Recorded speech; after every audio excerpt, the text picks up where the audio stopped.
प्रणाम। राम राम सा, राम राम सा। अनंत श्री सदगुरु सुखराम जी महाराज की अनुवाणी। कर्मी नंग का अंग चल रहा है। महाराज कर्मी नर के अंग के माध्यम से हमें समझा रहे हैं कि कौन परमात्मा पद को प्राप्त कर सकता है, किसकी पात्रता है, किसकी योग्यता है कि जीते जी वो परम पद प्राप्त कर ले, जीवित मुक्त हो जाए। जीवित मुक्ति के लिए शरणों सतगुरु दयाल को मुख हृदय हरि नाम, नितपत संगत साधु किया जीवन मुक्त सुखराम।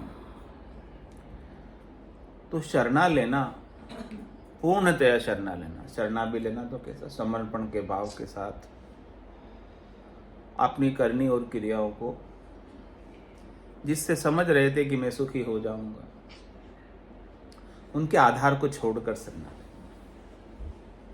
निराधार शरणा। ऐसा शरणा लेने के बाद कुछ करना आपके लिए बाकी न रह जाए, कुछ बनना बाकी न रह जाए।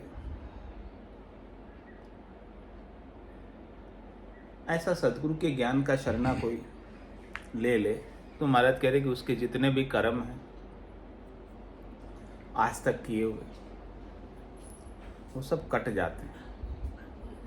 और जो ऐसा शरणा नहीं लेता है, करनी और क्रियाओं में ही लगा रहता है, उनको करनी और क्रियाएं ही अच्छी लगती है, क्योंकि उनसे इंद्रियों का सुख प्रत्यक्ष रूप से पता चल रहा है, मालूम हो रहा है। और ये ब्रह्म ज्ञान का आनंद, स्वरूप बोध का आनंद अपरोक्ष है,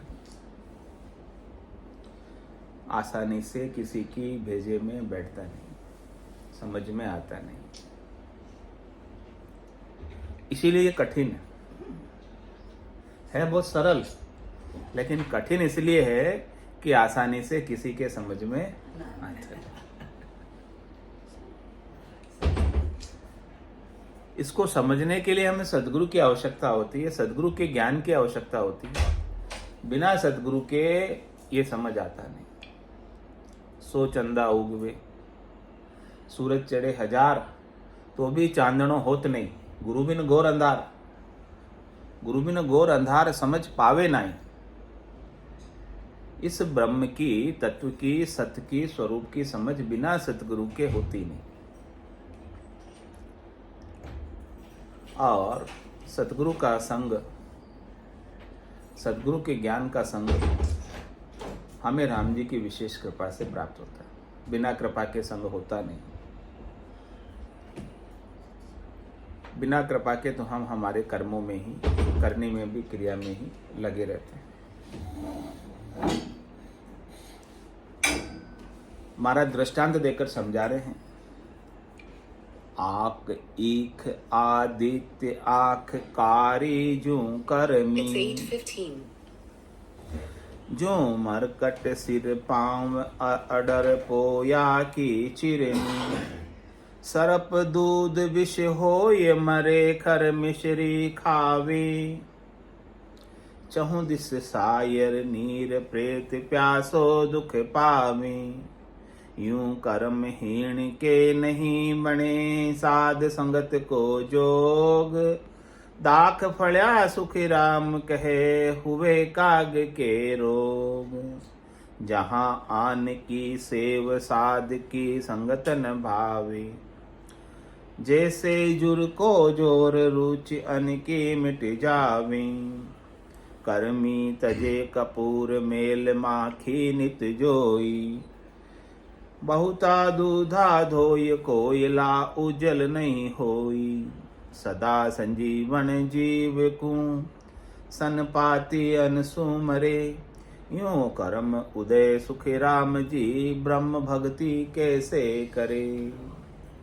उदय भान आकाश जीव एता नहीं राजी। गूगू तस्कर चोर चमक पर भयंग बिराजी। दियो मान मुसाल ज्योति हीरा की जावे, यूं पतिव्रता को देख वेश्या बहु दुख पावे। यूं हरिजन मंड प्रकटिया, कर्मी नर मुरझाए। ज्ञान चकर सुख राम कहे, लगे कनपटी माय। महाराज सबके जीवों का स्वभाव बता रहे कि जीवों का स्वभाव कैसा है। पापवंत कर सहज स्वभाव, भजन मोरते भावन काऊ। कैसा स्वभाव है जीव का?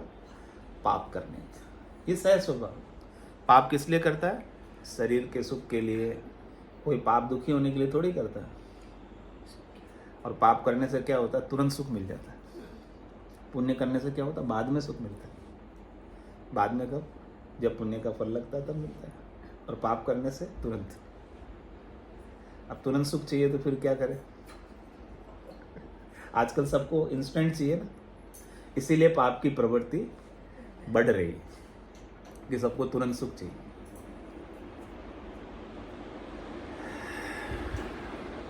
तो जीवों का स्वभाव कैसा है? पापवंत कर सहज स्वभाव, भजन मोरते भावन का। परमात्मा के भजन का भाव सहज में हमारे भीतर आता ही नहीं। हमारा जीव, हमारा मन, हमारी बुद्धि, हमारा चित्त सहज सहज में भौतिक सुखों के प्रति, शरीर के सुखों के प्रति, संसार के सुखों के प्रति आसक्त रहता है।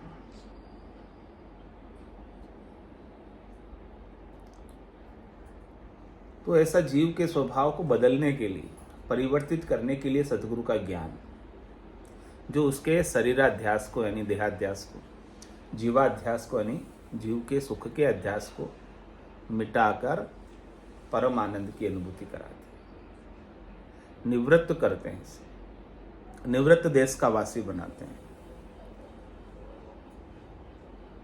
लेकिन महाराज कह रहे, आक ईख आदित्य आंख कारी जू कर्मी। आकड़ा और ईख यानी साठा, इनके मेल नहीं होता। आंकड़े का रस तो एकदम कड़वा होता है और साठे का रस मीठा होता है। दोनों के आपस में मेल मिलाप होता ही नहीं। एक का स्वभाव कड़वाहट का, एक का स्वभाव मिठास का है। तो हम सारे जीव किसके तरह हैं? आंकड़े की तरह हैं। और संत सद्गुरु किसकी तरह हैं? ईख की तरह है। वो हमें मिठास देते हैं और ये जीव तो अपनी कड़वाहट छोड़ना ही नहीं चाहता। आंख अपना स्वभाव बदलना नहीं चाहता।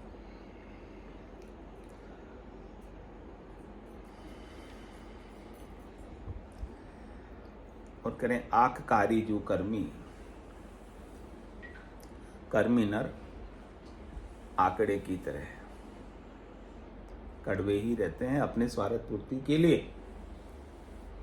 किसी दूसरे को कितना भी कष्ट देना हो, तकलीफ देना हो, कटु वचन बोलना हो, उसमें थोड़ी सी भी शर्म शंका नहीं करते। बस उनका स्वार्थ सजना चाहिए, दूसरों का भले कुछ भी हो। कर्मी नरों को अपने स्वार्थ पूर्ति की प्राथमिकता होती है, प्रायोरिटी होती है।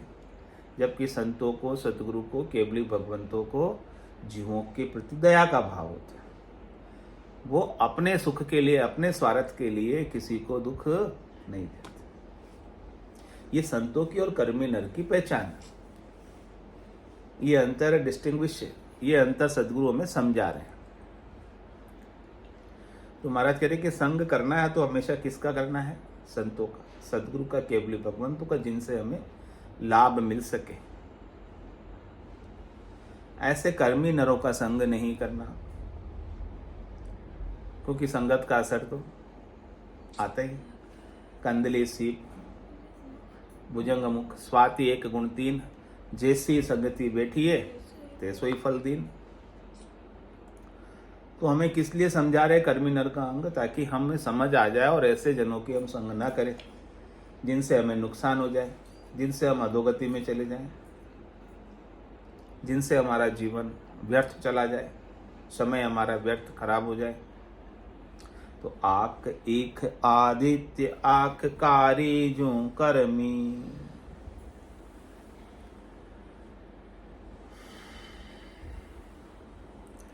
यूं मरकट सिर पांव अडर पोया की चिरमी।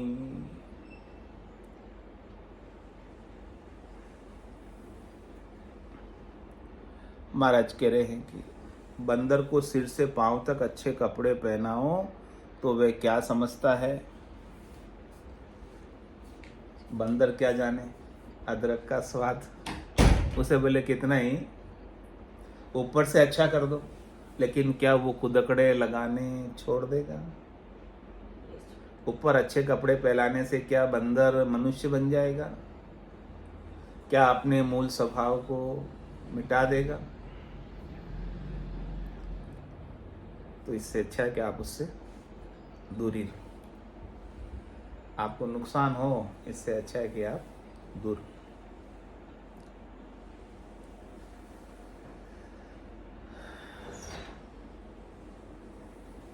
और कह रहे अडर पोया की चिरमी,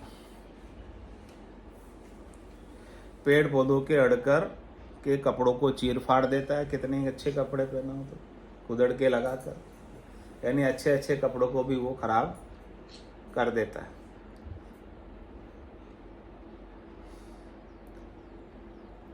और कह रहे हमारा सरप दूध विष होय, सांप को अमृत में दूध पिलाओ। जो दूध आपका अमृत के समान है, सांप को पिलाओ, क्या बन जाएगा? जहर बन जाएगा, क्योंकि उसका स्वभाव ही जहर उगलने का है। उसका नेचर ही ऐसा ही है। उसकी नेचर को आप बदल नहीं सकते। तो उससे दूर रहना ही महाराज कह रहे आपके लिए श्रेष्ठ कर, बचकर रहना ही अच्छा है। मरे खर मिश्री खावे, मिश्री कितनी गुणकारी है, कितनी शीतलता देती है, ठंडक देती है, मिठास देती है, लेकिन उस मिश्री को यदि खर यानी गधा खा लेता है, वो मर जाता है। गधा मिश्री खा नहीं सकता, गधे के मिश्री रिएक्शन करती है। ऐसे ही महाराज कह रहे हैं कि कर्मी नरों को ज्ञान सदगुरु का मिश्री के समान मीठा, अमृत के समान, लेकिन वो गधे हैं सब, तो उनको समझ आती नहीं है। जैसे गधे को मिश्री सूट नहीं करती है, ऐसे ही कर्मी नरों को सदगुरु का ज्ञान सूट नहीं करता, इसलिए आ नहीं पाते सत्संग में, भजन सुमरन कर नहीं पाते, संसार में ही गधे की तरह लगे रहते हैं पूरे दिन। घर की गांगरत गयो जमारो उदम आपदा माई, मुँह से ठगे भरई का उधर पशु संज्ञा या पाई। गधा मजूरी करेंगे लेकिन सत्संग में नहीं आएंगे। कितना कहते हो, फिर आते हैं क्या? जिसके ऊपर कृपा होती है वही आ सकते हैं, बाकी नहीं आ सकते।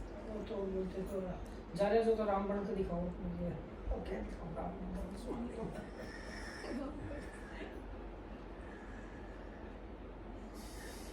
राम तो राम जी की कृपा होगी तब बनो, हमारे दिखाने से थोड़ी दिखा पाएंगे।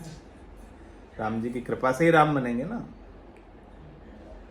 इतना दिन से जा रहे हो तो राम बन जाना चाहिए। बोल लो तो सही थे, बन जाओ।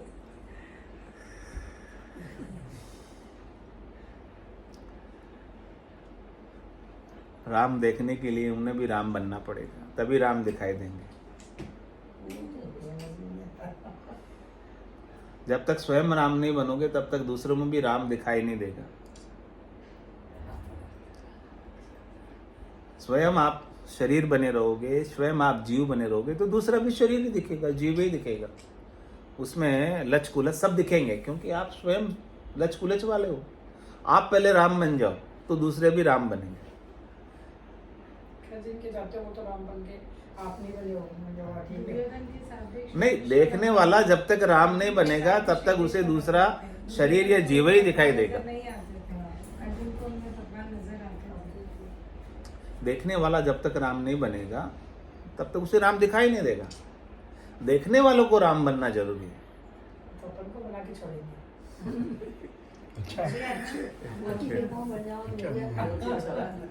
बढ़िया बन के बनना चाहते हैं। तो सरप दूध विष ओई मरे खर मिश्री खावे, जहों दिस सायर नीर प्रेत प्यासो दुख पावे। कह रहे महाराज, प्रेत जो होता है, सब तरफ तालाब के अंदर पानी भरा हो, सागर में पानी भरा हो, लेकिन प्रेत प्यासा ही रहता है पानी होने के बावजूद। वो पी नहीं सकता, पानी तो है, लेकिन वो प्रेत काया उसको ऐसी मिली है जिसके अंदर वो पानी का, क्योंकि प्रेत काया क्या है, खाली सूक्ष्म काया, और पानी का सेवन स्थूल काया से होता है। लेकिन उसकी जो पानी की प्यास है, तलब है उसे, वो उसके मन में रह गई, वो उसकी बुद्धि में रह गई। अब शरीर नहीं है उसके पास स्थूल जिसको पानी की आवश्यकता है, लेकिन मन के अंदर ऐसे ही समझो, हमारे शरीर को भोजन की आवश्यकता नहीं है, लेकिन हमारा मन भोजन चाहता है।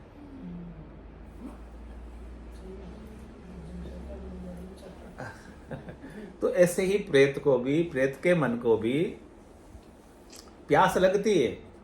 शरीर नहीं है उसके पास जिसको पानी चाहिए, लेकिन मन के अंदर तलब है, मन के अंदर वासना है, मन के अंदर इच्छा है। तो महाराज कह रहे, शरीर उसके पास स्थूल नहीं होने के कारण वो प्यास अपनी बुझा नहीं पाता। फिर वो क्या करता अपनी प्यास बुझाने के लिए, किसी न किसी डील को पकड़ता है और उस डील में जाता है और उस डील में जाकर पानी पीता है, अपनी पानी की प्यास बुझाता है। देखा होगा, नहीं देखा? देखा है। देवता अब शरीर में आते हैं, ऐसे प्रेत भी है, देवता भी है, सब शरीर में आते हैं, और शरीर में आकर कोई दूध पीता है, कोई पानी पीता है, और क्या एक चोर पानी पी जाते हैं? हाँ, मैं देखो ये छोटा छोटा बोले तो नहीं चलो फिर तो देखा दूध जग भर भर के पी जाते हैं। मकान मालिक के देखा और अच्छे जो बोलता है वो शुरू में देखे तब जो वो तो पानी क्या सही में पी जाते हैं। तो महाराज समझा रहे हैं कि इस प्रकार से सब कुछ होने के बावजूद भी वो प्रेत अपनी प्यास नहीं बुझा पा रहा है, जब तक उसे वो स्थूल शरीर न मिले। तो हमको तो मिला हुआ स्थूल शरीर, तो हम तो हमारे सदगुरु के ज्ञान की प्यास को बुझा सकते ना, और हम हमारी आत्मा का कल्याण। आनंद सिंधु मई तो ही वासा, कह रहे जल बीच मीन प्यासी मुझ देखत आवत हासी। जल के बीच में मछली रह रही है और ये मछली प्यासी है। It's 8:30. जल के बीच में ही रह रही मछली और प्यासी है। मछली जल के बीच में रहकर प्यासी रह सकती है, रह रही है, क्योंकि जब तक वो उल्टे नहीं तब तक वो पानी उसके अंदर जावे नहीं, वाल उसका खुले नहीं, चेक वाल लगा हुआ उसमें। उलटती है तो पानी अंदर जाता है और फिर वो पी पाती। इसी प्रकार से महाराज कह रहे हैं कि आप परमात्मा के सतलोक में ही रह रहे हैं। सब सतलोक माई हैं और सतलोक सबके माई हैं। माया मूसु उलझिया ताते सूझे नाई। हम प्रवृत्ति पसारे में शरीर संसार के सुखों में इतने बिजी हैं, इतने व्यस्त हैं, जब तक हम उनसे उल्टेंगे नहीं, निवृत्ति निवेड़े में नहीं आएंगे, अपने स्वरूप की तरफ नहीं आएंगे जहाँ बिछड़ा जा जाए समाया, तब तक महाराज कह रहे हैं कि आपको वो आनंद सतलोक का, सतलोक में रहने के बावजूद भी नहीं मिल पाता। जैसे मछली को जल में रहने के बाद भी जब तक वो उल्टे नहीं, उसका वाल खुले नहीं, तब तक उसके पानी उसके अंदर जावे नहीं, वो प्यासी रहती। तो कबीर साहब कह रहे जल बिच मीन प्यासी मुझे देखत आवत हंसी आ रही है कि आप परमात्मा आपका स्वरूप है और परमात्मा इतने परिपूर्ण है, आप इतने परिपूर्ण है कि आपके बिना कोई जगह ही खाली नहीं है। फिर भी आप परमात्मा के लिए प्यासे हो, अनुभूति नहीं है बिना सदगुरु के ज्ञान के, बिना समझ के। तो इस समझ को पाओ, इस समझ को पाओ। परम आनंद की अनुभूति में से हमेशा व्याप्त में रहते हैं। तो प्रेत प्यासो दुख पावे, प्रेत जैसे प्यासा ही दुखी हो रहा है, और मछली भी जब तक उल्टे नहीं तब तक वो प्यासी मरती, जबकि जल उसके समक्ष पड़ा है। और आपके भी परमात्मा हाजर सु हाजर खड़ा, जब देखो तैयार। क्या देर है? उलटने की देर है। बहुत ही उल्टी खेलिया, अब के उल्टी खेल तो संतदास दान मुक्ति का ऐसी देर से जेल। अगली देह भी आपको धरने की आवश्यकता नहीं, इसी देह से आपको मुक्त कर रहे हैं। सुलटा सुलटा तो बहुत खेल लिया, महाराज कह रहे कि इस बार आप थोड़ा सा उलट जाओ। किस में उलटना है? श्वास से उश्वास में उलटना है, शंखनाल से बंकनाल में उलटना है, प्रवृत्ति पसरे से निवृत्ति निवेड़े में आना है। हमारे शरीराध्यास, देहाध्यास, जीवाध्यास को छोड़ना है। हमको हमारे स्वरूप बोध में आना है, जहाँ बिछड़िया जहाँ जाए समाया। हम सत्य स्वरूप थे, सत्स्वरूप है और सत्स्वरूप रहेंगे, लेकिन हम हमारे सत्य स्वरूप होने को भूल गए और हम क्या बन गए? जीव बन गए। जीव बन के क्या बन गए? हम शरीर बन गए। अब शरीर को मैं मानने लगे, जीव को मैं मानने लगे। शरीर को मैं मानने के कारण शरीर की मृत्यु पर मेरी मृत्यु मानने लगे, और जीव का एक शरीर छोड़ के दूसरे शरीर में जाने पे मेरा आवागमन मानने लगे, मेरे 84 मानने लगे। जबकि ये जन्मना मरना भी एक भ्रम है और आवागमन भी एक भ्रम है। आत्मा न कहीं आती है और न कहीं जाती है। आत्मा तो सर्वत्र रहती है। आत्मा तो सत्य है। आत्मा देश काल परिस्थिति से अलेप है।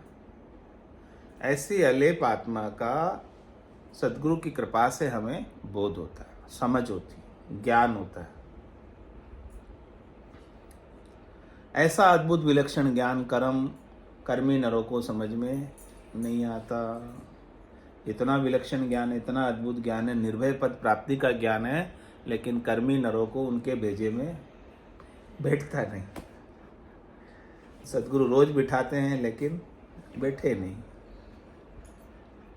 तो महाराज कह रहे हैं यूं कर्महीन के नहीं बने साध संगत को जोग।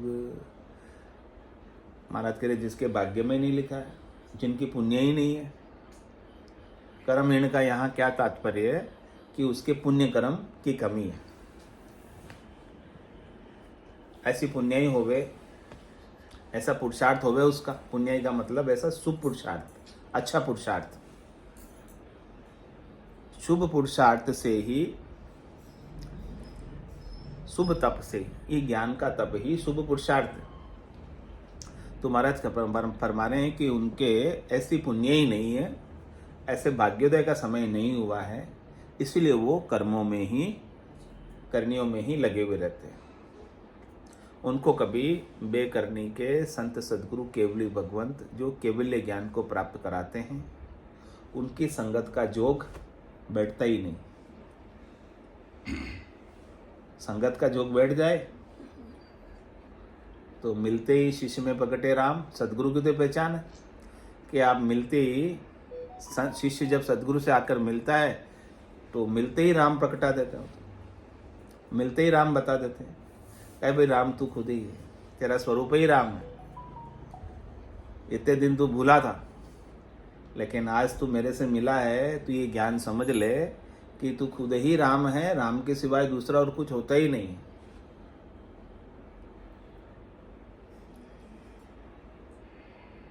महाराज और दृष्टांत देकर समझा रहे, दाख फड़या सुख राम कहे हुए काग के रोग।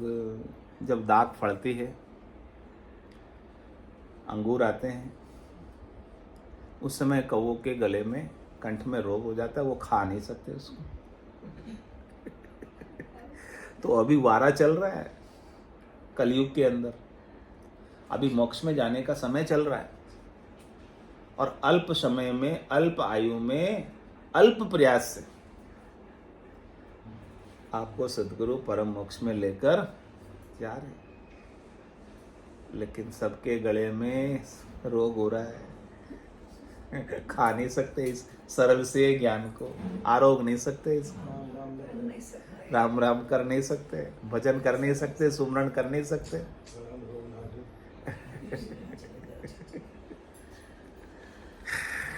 चाहे तो वो अंगूर का सबका सेवन कर सकता है, लेकिन उसके तो गले में रोग हो गया। अब कैसे गटके कैसे उतारे, गले से नीचे उतरे ही नहीं। अब ये ज्ञान गले से नीचे नहीं उतर रहा। इतना सरल ज्ञान है, इतना सहज ज्ञान है, इतना आसानी से चाहे तो समझ सके, लेकिन अब गले से नीचे उतरना चाहिए। दिमाग में है लेकिन राम राम करे निकलो नीचे उतरे। रोज समझा रहे कि आप नहीं मरते, ये बात आपके गले से नीचे उतरती है क्या? बताओ, अभी तक उतरी है क्या? आप नहीं मरते हो, इस बात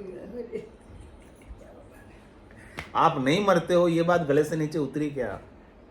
उतर गई हो तो बताओ। नहीं उतरी अभी, या उतर गई? तो रोग हो रहा है अभी गले में, गले के रोग को ठीक करो।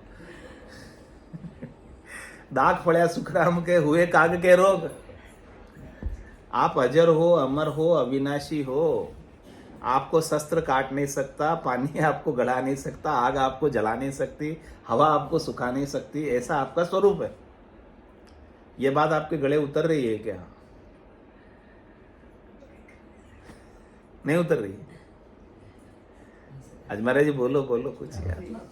सब शरीर है, सब कुछ मान लीजिए। हाँ, शरीर को ही मैं मानते हो, तो यही सबसे बड़ा रोग है। जबकि शरीर आप हो नहीं, आप तो रहते हो शरीर में। वो भी जीव रहता है शरीर में, आप नहीं रहते, आप तो सर्वत्र रहते हो। आपके बिना तो एक सुई की नोक की बराबर जगह भी खाली नहीं। ये बात गले उतरनी चाहिए। गले नहीं उतरती है, इसका मतलब गले में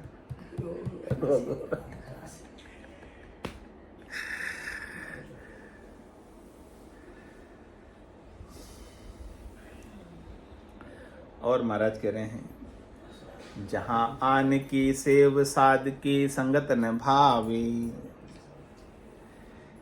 क्या कह रहे हैं? जहां आन की सेव, आन की सेव यानी शरीर की सेव, शरीर के सुख। आन क्या है? अनात्मा।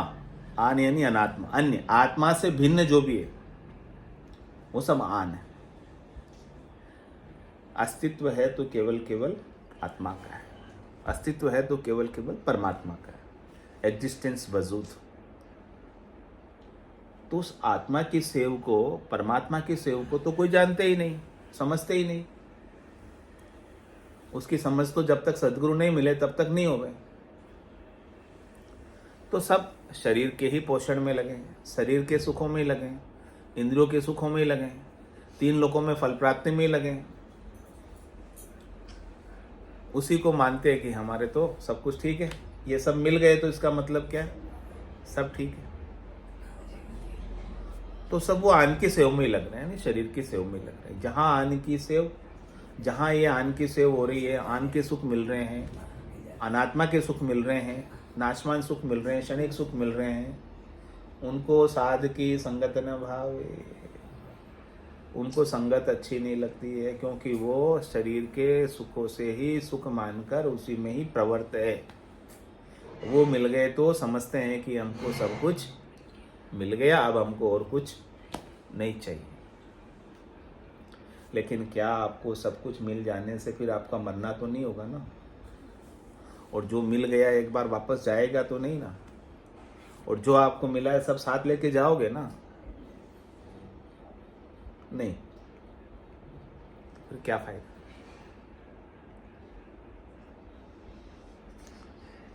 तो फिर आपको साध की संगत ही काम आएगी। ऐसी स्थिति मुश्किल भगत में, अब की भगत में, काल कंठ जब आए गहे गो रहसी सकल पसारो रे, हारो रे कोई हारो रे संसार करम सो हारो। घर का पर का उबा देखे नहीं किसी को सहारो रे, हारो रे कोई हारो रे संसार करम सुहारो। उस अब की वक्त में, मुश्किल वक्त में सदगुरु का ज्ञान, साध की संगत की हुई है, वही ज्ञान का जोर आपके काम आएगा। ज्ञान की ताकत वही काम आएगा, और कोई काम आने वाला उस वक्त में नहीं है। तो जहां आन की सेव साध की संगत न भावे, ऐसे सदगुरु का ज्ञान उन्हें सुहाता नहीं है। कैसे दृष्टांत देकर समझा रहे हैं। जैसे जुर को जोर रुच अन की मिट जावे। ज्वर आ जावे आपको, बुखार आ जाए 102 डिग्री 103 डिग्री, उस समय आपको अन्न खिलाओ, रोटी खिलाओ, भावे क्या? नहीं भाती ना बुखार में। ऐसे ही महाराज कह रहे कि अभी आपको आन की शरीर संसार के सुखों को लेने की बुखार चढ़ी हुई है। उसके अंदर आपको अन्न जो आपको पोषित करता है, सतगुरु का ज्ञान जो आपको आत्मा का बोध कराता है, स्वरूप की सत की समझ कराता है, उसका कोई ज्ञान सुनावे तो आपको समझ आवे नहीं, क्योंकि बुखार चढ़ी हुई है, बुखार तेज है। ये ज्ञान समझ आता नहीं। ज्ञान बहुत अच्छा है, लेकिन बुखार के अंदर, बुखार की वजह से समझ में नहीं आ रहा है। जैसे जुर को जोर रुचि अन्न की मिट जावे, अन्न खाने की रुचि नहीं रहती है, ऐसे ये ज्ञान सुनने की, ज्ञान धारण की रुचि नहीं रहती। और दृष्टांत देकर समझा रहे, कर्मी तजे कपूर मेल माखी नित जोई। मक्खी का दृष्टांत देते हैं। मक्खी जो है कपूर पर जाकर कभी नहीं बैठती है, वो कहाँ बैठती है? जाकर मेले पर। मेला जो विषयों पर, यानी हम भी क्या करते हैं, शब्द पे, रूप पे, रस पे, गंध पे, स्पर्श पे, जो मेले हैं, इन सब मेलों के ऊपर मक्खी की तरह हम जाकर बैठते हैं। और सदगुरु का ज्ञान कपूर के समान है, इतना खुशबू वाला है, इतना आनंद देने वाला है, उस पर जाते ही नहीं, उस पर आने का समय ही नहीं है, उसके लिए टाइम निकाल नहीं पाते हैं।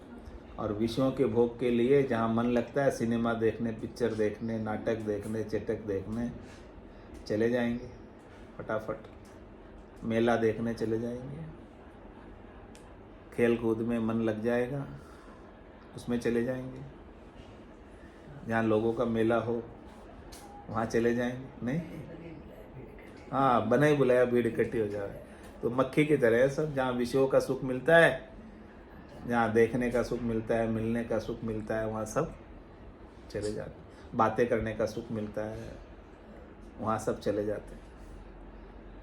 लेकिन सदगुरु का ज्ञान कपूर के समान है, वहाँ पर मक्खी आती नहीं है।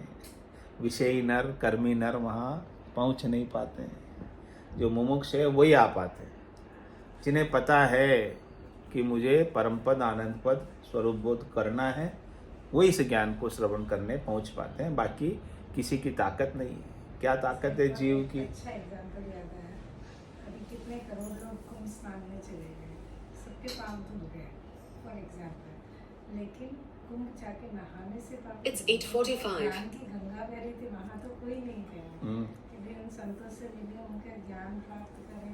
इतने पहुँचे हुए संत कहाँ आए होंगे, बस खाली नहाए निकले, नहाए निकले। वो उसी को ही पुण्य समझ रहे ना, उसी को ही मुक्ति समझ रहे हैं। मोह को छोड़ दिया, मोह में फंस गया। हाँ, मैं मूल ज्ञान छोड़ दिया। महाराज कहते मोख भजन में नाई रे, सब विध हद के माई रे, नाया धोया मोख मिले तो मेंढक मिच्छा जाई रे। कुंभ में तो दुर्लभ से दुर्लभ संत। हाँ, तो संतों का ज्ञान, वहाँ गए तो ज्ञान लेना चाहिए। वहाँ सब संतों का मेला लगा था, सब संत थे, वहाँ सब ज्ञान डिस्ट्रीब्यूट कर रहे थे। तो वो ज्ञान लेने के लिए जाते, ज्ञान के गंगा में नहाते तो अच्छा था। ठीक है, वो तो आप शरीर से नहाए तो शरीर का मेल थोड़ा साफ हो गया, ठीक है, अच्छा, वो कोई बात नहीं। बोलो राम सद्गुरु देव जी महाराज ने धन्य हो, धन्य हो। परम दयाल सद्गुरु सुखराम जी महाराज ने धन्य हो, धन्य हो। अनंत श्री सदगुरु सुखराम जी महाराज के ज्ञान सस्वरूप भगवान धन्य हो केवली भगवंता धन्य हो जीवा तारण जहाज धन्य हो मोक्ष के मालिका धन्य हो अनंत कोटि संतान धन्य हो राम सभा में राम राम सा राम राम सा राम राम राम राम राम